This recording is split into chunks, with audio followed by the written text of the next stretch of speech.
Hello friends, this is Devpriya and you are welcome to Nunia Sir's English classes. Today we'll do Chivvy poem, that is fourth poem of class 7 from Honeycomb book. So first of all, what is Chivvy? Chivvy is a person who is always instructing, who is always giving suggestions. And poet of this poem Chivvy is Michael Rosen. So let's start the poem with introduction. The poem speaks about the authoritative behavior of elders in the upbringing of the small kids. It suggests that home is the first school where the child is educated in manners and etiquettes.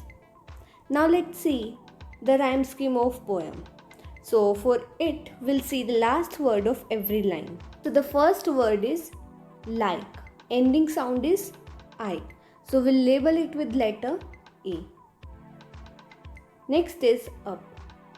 New sound will take next letter, that is B. Next one is full. Again new sound will continue with next letter, that is C. Next one is stair. Again new sound will take next letter, that is D. Then point. This is also new sound. Will take next letter, that is E. Next one is nose. This is also new sound. So again we'll take next letter, that is F. So as we have seen, there is no rhyming word. So let's see for another stanza also, like up.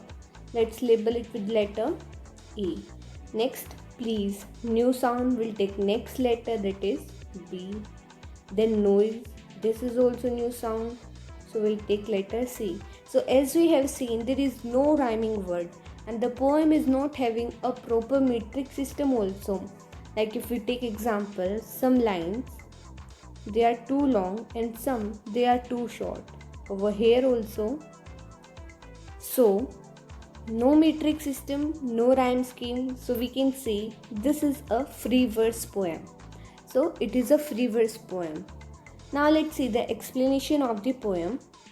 So grown-up says things like, here grown-ups, it is used for the elder people and they are saying things like speak up. Our elders say to us that don't be quiet, speak up something. Don't talk with mouth full. This is also a very bad habit of children. They start speaking when they are eating something, they are chewing something, or when their mouth is full. So our elders say to us that don't talk when your mouth is full. Don't stare. Don't look at someone for a particular period of time. So don't stare at someone. Don't point. This is also a very bad habit of small children, that when they will see very attractive thing, they will start pointing towards it. Like in this picture, this girl is pointing towards someone. So don't point towards someone. Don't pick your nose. Then sit up. Don't be like a lazy person. Sit up straight. Then say please. This is a very important thing. Like say please to someone when you want their help. You want something from someone. So say please. Then less noise. When you are talking, don't be so loud. Speak in some less voice. Then shut the door behind you. Whenever you are going out or whenever you are coming inside the home, don't forget to shut the door behind you. Always shut the door behind you. Don't drag your feet. Again, small children, they are having a habit of dragging their feet while walking. So this is also a very bad habit and our elders say us to don't drag our feet while walking. Then haven't you got a hanky? They are always asking us to have a hanky with us. We can use it in any emergency case. So always they are asking, haven't you got a hanky with you? Take your hands out of your pockets. Like in this picture, this boy is having his hands inside his pocket. So this is a very bad habit. Stand with your hands inside your pocket in front of your elders. This is a very bad habit. So always have your hands out of your pockets. Then pull your socks up. like this boy is pulling his socks up. Always be neat and clean and pull your socks up.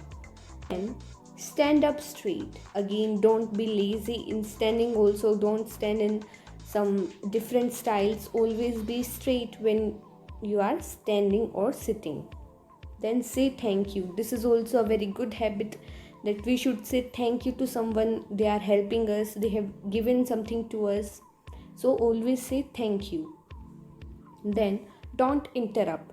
Don't disturb someone when he or she is doing something, or when two people they are talking. So don't interrupt them, don't disturb them.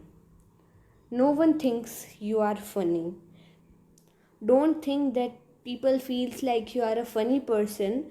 You are only a normal person to them. They will not notice you. Whatever you are wearing colorful clothes, you are wearing very dull clothes. They only pay attention to your etiquettes and habits, and only to their work. They don't think that you are funny person. So don't think that you are a funny person. Then take your elbows off the table when you are sitting with someone, with an elder. So don't put your elbows on the table. Always take your elbows off the table. Then can't you make your own mind up about anything? Can't you do anything with yourself? Can't you think anything by yourself? Why every time we have to teach you? Think up something of yourself. This was the whole poem. Hope you understood it. And this is written by Michael Rosen. So now we'll see the poetic devices. So there are 3 poetic devices used in the poem, and they are alliteration, anaphora, and consonants. So let's start with the alliteration. So over here, don't drag your feet in. Don't and drag words, the sound is repeated in their front, and we know what is alliteration. When any consonant sound is repeated in front of words in the same line. So over here, don't drag, the sound is repeated, so it is example of alliteration. Then the next line only, haven't you got a hanky? In this haven't and hanky, her sound is repeated in these words, so they are also example of alliteration. In the next line, take your hands out of your pockets. In this line, your and your, this can be in repetition also, but it is a pronoun word, so we are not taking it in repetition. So over here, your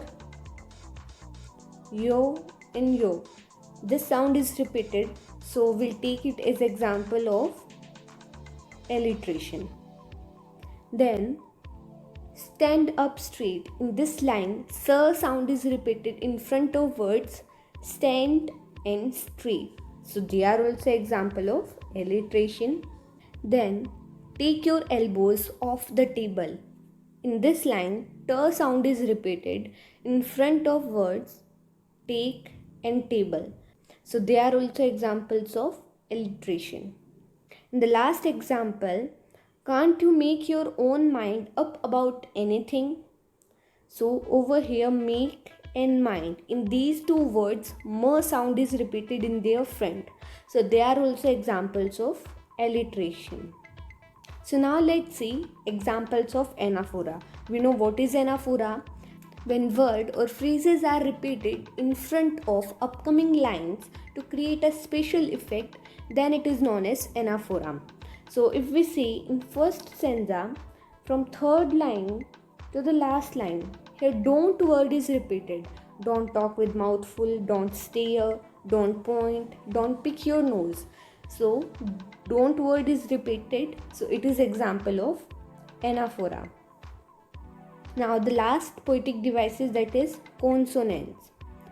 First of all, we know what is alliteration. In alliteration, consonant sounds are repeated in front of words in the same line. And in assonance, vowel sounds are repeated in front of words in the same line. In consonants, consonant sounds are repeated, but they are repeated in mid of the word or at last of the word. Means they can be on any place, second, third, fourth, but they will not be at first place like alliteration. So here examples of consonants are ups, and things. Over here, it last of ups and things. S sound is repeated and it is example of consonants. Now, over here in don't stare, in these two words, t sound is repeated. In don't, it is at last, and in stare, it is on second place. So they are also examples of consonants. Then in the upcoming line only, don't point. In this also, the sound is repeated in don't and point. So they are also examples of consonants. Now in this line, don't drag your feet. In this don't t sound, and in feet t sound. So they are also examples of consonants, as t sound is repeated in don't and feet words. Now in the next line only, haven't and got. In these two words again t sound is repeated. So they are also examples of consonants.